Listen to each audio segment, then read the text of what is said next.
मैं doctor BL. Jat, associate professor, PNKS government college Dausa. जनसंख्या वृद्धि के कौन कौन से सिद्धांत हैं और जनसंख्या विश्व में वृद्धि की दर किस प्रकार से रही है, विभिन्न विद्वानों ने अपने विचार प्रकट किए हैं। जनसंख्या वृद्धि से संबंधित जो सिद्धांत है, प्राचीन सिद्धांत है, वो माल्थस का सिद्धांत है। माल्थस का जनसंख्या सिद्धांत या द माल्थेशियन थ्योरी ऑफ पॉपुलेशन इसको कहा जाता है। थॉमस रॉबर्ट माल्थस कैम्ब्रिज में जेसस कॉलेज में विद्यार्थी रहे तथा 1804 में हेलसिंकी कॉलेज में अर्थशास्त्र की प्रोफेसर रहे। माल्थस के जनसंख्या सिद्धांत का प्रथम संस्करण 1798 में ऐसे on the principles of population के नाम से प्रकाशित हुआ। ये अपने आप में एक नवीन संकल्पना थी। नई दृष्टिकोण से इन्होंने जनसंख्या के सिद्धांत को प्रस्तुत किया था। 1803 में इस निबंध पर दूसरा संस्करण प्रकाशित हुआ।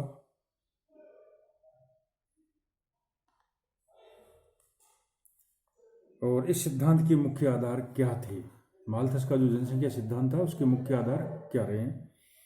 माल्थस के जनसंख्या सिद्धांत के पीछे तत्कालीन जनसंख्या वृद्धि एवं आर्थिक, सामाजिक तथा राजनीतिक परिस्थितियां प्रमुख आधार थे।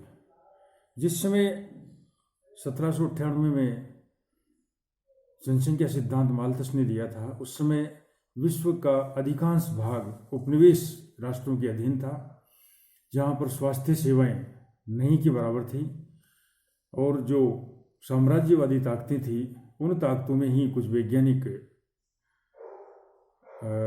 जो आविष्कार थे उनके लाभ उनको मिल रहे थे, बाकी भूभाग इनसे शून्य था।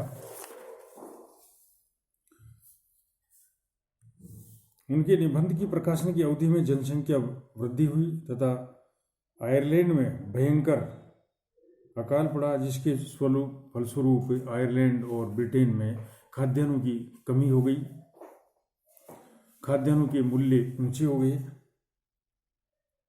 फसलें लगातार कमजोर रही, लोग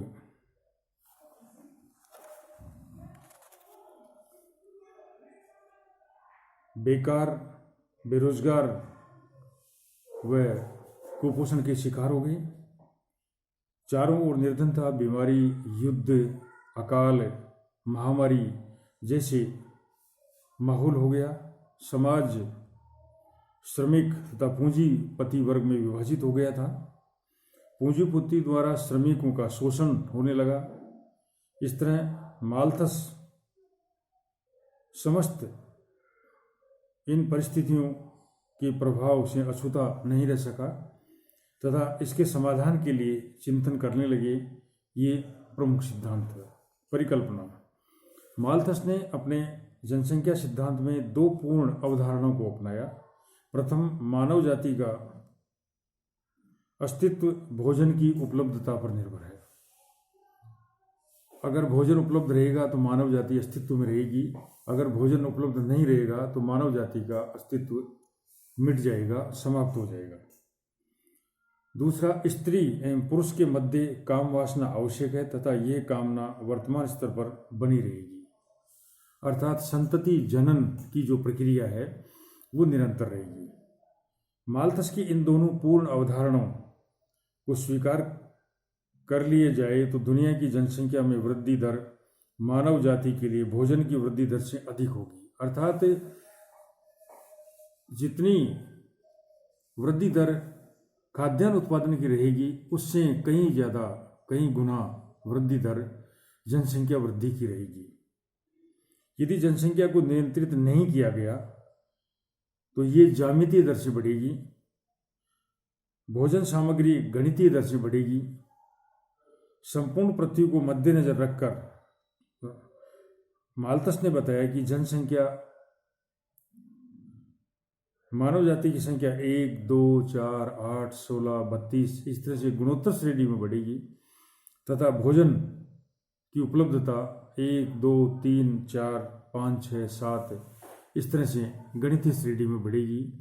और कुछ अंतराल के बाद, समय अंतराल के बाद में दोनों का जो अंतर है, खाद्यान्न उत्पादन का और जनसंख्या वृद्धि का जो अंतर है वो बेहताशा बढ़ जाएगा और दोनों की अंतराल का प्रभाव जनसंख्या की नेगेटिव ग्रोथ रेट पर पड़ेगा।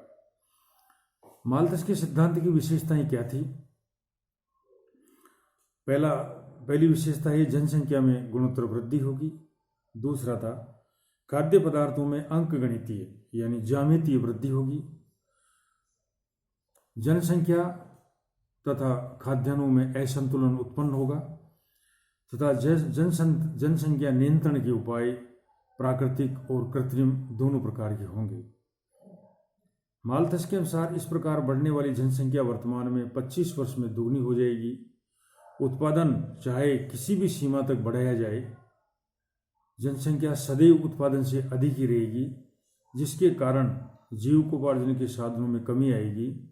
अंत में भूखमरी, बीमारी, महामारी, अकाल जैसी परिस्थितियां विश्व में उत्पन्न होगी। इस तरह माल्थस ने खाद्य सामग्री की उपलब्धता को ही जनसंख्या नियंत्रण का प्रमुख कारक माना। उन्होंने कहा कि भरण पोषण के साधनों द्वारा ही जनसंख्या अनिवार्यतः नियंत्रित रहेगी। तो ये सिद्धांत माल्थस का था। माल्थस के विचार तत्कालीन सामाजिक आर्थिक परिस्थितियों में से प्रभावित थे तथा मैथ्यू हेल व विलियम गाडविन के विचारों का भी माल्थस के विचारों पर प्रभाव था। 18वीं सदी के अंतिम दशक में विभिन्न यूरोपीय देशों की यात्रा कर जनसंख्या वृद्धि का माल्थस ने गहरा अध्ययन किया तथा यूरोपीय देशों में तेजी से बढ़ती जनसंख्या को नियंत्रित करने पर बल दिया। उनके सिद्धांत निम्नलिखित परिकल्पनाओं पर आधारित थे। मनुष्य में संतानोत्पत्ति की इच्छा स्वाभाविक हो गई है। आर्थिक समृद्धि एवं संतानोत्पत्ति में सीधा एवं घनिष्ठ संबंध होता है तथा कृषि में उत्पत्ति ह्रास नियम की क्रियाशीलता ह्रास नियम क्रियाशील रहता है।